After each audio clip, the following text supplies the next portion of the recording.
আসসালামু আলাইকুম। ইন্ডিয়ান গোয়েন্দা সংস্থা রয়ের বিরুদ্ধে যে অভিযোগ আনলো পাকিস্তান, গত কয়েক সপ্তাহ জুড়ে সন্ত্রাসী হামলায় ব্যাপক অস্থিরতা সৃষ্টি হয়েছে পাকিস্তানের বেলুচিস্তান প্রদেশে। আইন শৃঙ্খলা পরিস্থিতি পুনরুদ্ধার এবং সচল রাখতে হিমশিম খাচ্ছে দেশটির নিরাপত্তা বাহিনী। চলমান সহিংসতা এবং গোলযোগপূর্ণ পরিস্থিতির নেপথ্যে ভারতীয় গোয়েন্দা সংস্থা রিসার্চ অ্যান্ড অ্যানালাইসিস উইং এর এর সংশ্লিষ্টতা রয়েছে বলে দাবি করেছেন সিন্ধু প্রদেশের গভর্নর কামরান তেসরি। তার দাবি, ভারত পাকিস্তানের বৈদেশিক সম্পর্কে উন্নতি চায় না। কামরান বলেন, দুই জায়গা থেকে আমাদের বিরুদ্ধে এই ষড়যন্ত্র করা হচ্ছে। এসব সহিংসতা আফগানিস্তানে থাকা ভারতীয় গোয়েন্দারা জড়িত। আফগানিস্তানীয় ভারতীয় সেটআপের মাধ্যমে এই সমস্ত কার্যক্রম পাকিস্তানে পরিচালিত হচ্ছে।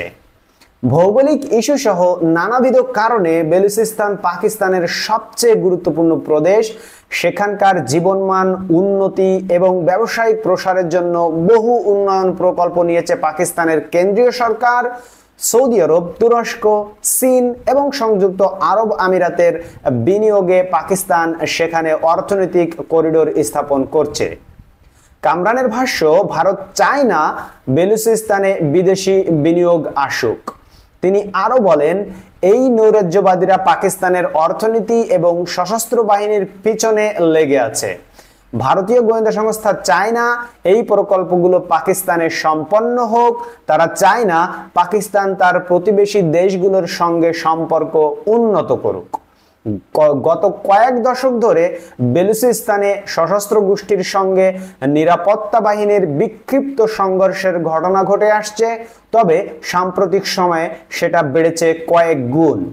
গত রোববার দিবাগত রাত্রে অস্ত্রধারীরা ররশম এলাকায় অন্ধ্রপ্রদেশ মহাসড়কে অনেকগুলো যাত্রীবাহী গাড়ি, ভ্যান, ট্রাক থামায়। এসব গাড়ি থেকে অস্ত্রধারীরা বেছে বেছে 23 পাঞ্জাবিকে হত্যা করে। মহাসড়কটি পাঞ্জাব ও বেলুচিস্তানকে সংযুক্ত করেছে। সেখানে একটি গুরুত্বপূর্ণ রেল সেতুও তারা ধসিয়ে দিয়েছে। বেলুচিস্তান লিবারেশন আর্মি BLA এ হামলার দায় স্বীকার করেছে। প্রদেশটিতে গত কয়েক বছরে যেসব সন্ত্রাসী হামলা হয়েছে সেগুলোর মধ্যে এটা ছিল ভয়াবহ নিকৃষ্টতম। সেখানে BLA এর পাশাপাশি আরো অনেক সশস্ত্র গোষ্ঠী সক্রিয় রয়েছে। বন্ধুরা, আমরা আপনাদেরকে এই খবরটি জানিয়েছি যুগান্তর পত্রিকার সৌজন্য। আমরা আপনাদেরকে অথেন্টিক এবং রিয়েল খবর প্রোভাইড করে থাকি। এজন্য আপনারা আমাদের চ্যানেলটিকে সাবস্ক্রাইব করে রাখুন নিয়মিত আপডেট পেতে। দেশ ও প্রবাসে যে যেখান থেকে দেখছেন সকলকে মোবারকবাদ এবং আমাদের ভিডিওতে লাইক দিতে ভুলবেন না। দেখা হবে পরবর্তী কোনো ভিডিওতে অন্য কোনো টপিক নিয়ে। আল্লাহ হাফেজ।